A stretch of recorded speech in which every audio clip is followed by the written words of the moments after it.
The words were barely louder than a whisper, yet they froze the entire world around him. In a crowded city street, with hundreds of eyes moving in every direction, one small voice cut through the chaos and locked onto his heart like a loaded weapon. Jason Walker slowly turned around. His daughter, Lily, stood behind him, her tiny hands trembling, her wide eyes filled with fear and confusion. Beside her stood a young woman on her knees, surrounded by 5 aggressive men whose voices dripped with cruelty and arrogance. No one stepped in. No one dared to look them in the eye. Everyone was afraid, everyone except him. Jason was not just a single dad. He was a former Navy SEAL who had buried his past, his medals, and his demons to raise his little girl in peace. He had promised himself never to raise a hand again unless it was to hold Lily safe. But in that moment, as Lily clung to his arm and begged for help for a stranger, his promise was about to be tested.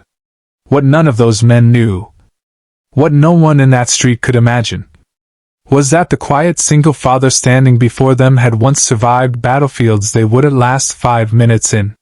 And in just a few moments, 5 men were going to learn a lesson they would never forget. Jason Walker's life had once belonged to war. He had been shaped in the most brutal places on earth, carved by training that stripped men of fear and rebuilt them into living weapons.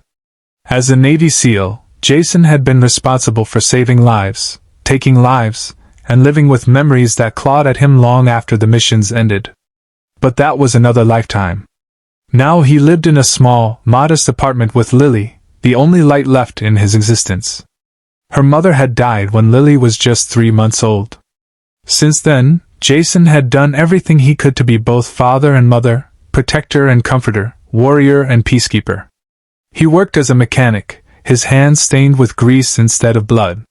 He packed Lily's lunch each morning, tied her shoelaces, brushed her hair with clumsy hands, and read her stories at night. He never spoke about the military. He wanted Lily to grow up in a world free of violence. But peace is fragile. On this particular afternoon, Jason and Lily were walking home when Lily spotted a woman by the sidewalk, a woman barely older than 20, her face pale, her lips split, surrounded by 5 men who were clearly enjoying her fear. They were laughing, mocking her. One of them grabbed her arm and shoved her to the ground. Lily gasped. "Daddy, please help her," Lily pleaded. Jason scanned the surroundings. People noticed, but looked away. Windows closed. Steps hurried. Fear spread faster than courage. He felt it again, that familiar fire, the dormant predator waking inside him. He stepped forward. "You're in the wrong place," he said calmly. The men turned, eyes narrowing. One of them laughed. "This your business, old man?" he sneered. Jason stood tall, but didn't raise his voice. "Let her go." "A hero, huh?"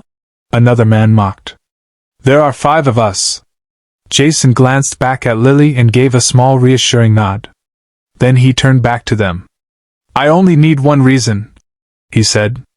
The first punch came fast. Jason's body moved on instinct, years of training flowing back into his veins.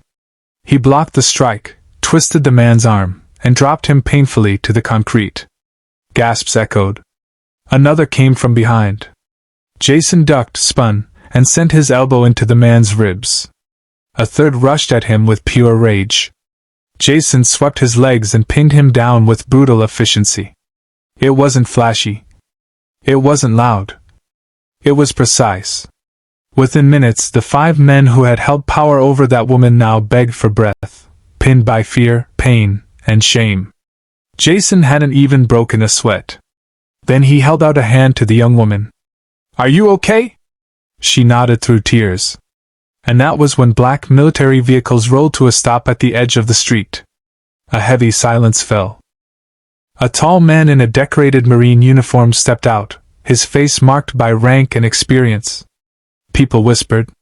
Cameras came out. Even the air seemed to pause. The Marine general looked directly at Jason.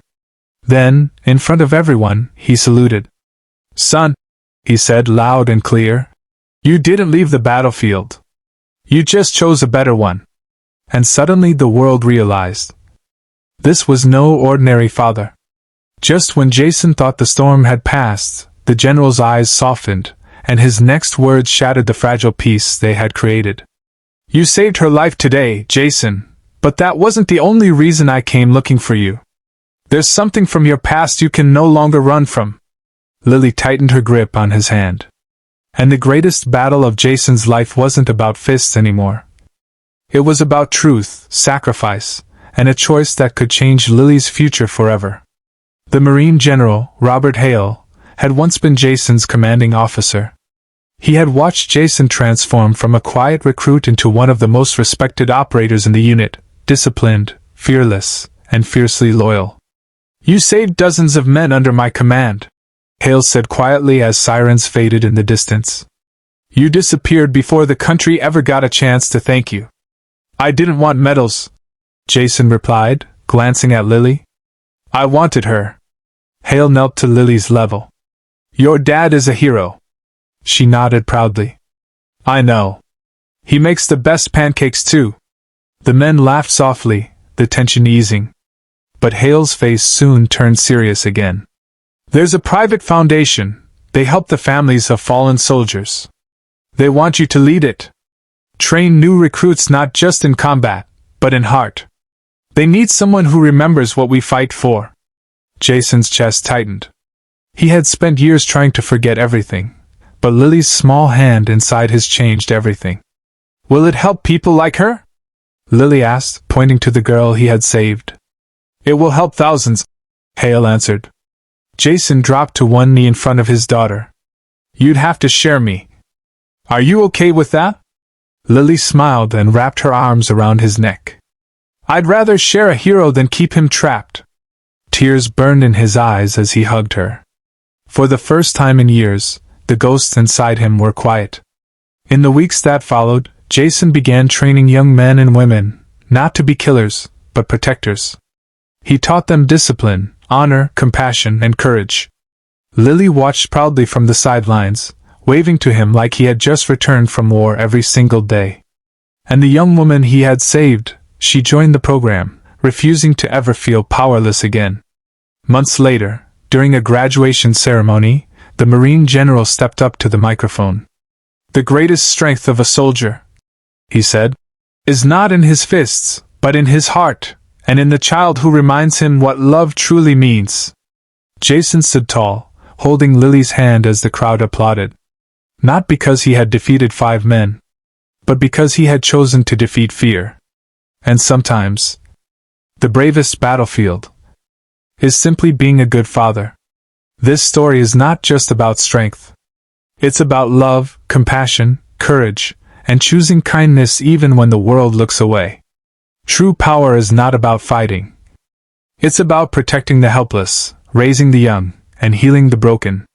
And sometimes, a hero isn't someone in uniform. Sometimes, a hero is just a dad holding his daughter's hand.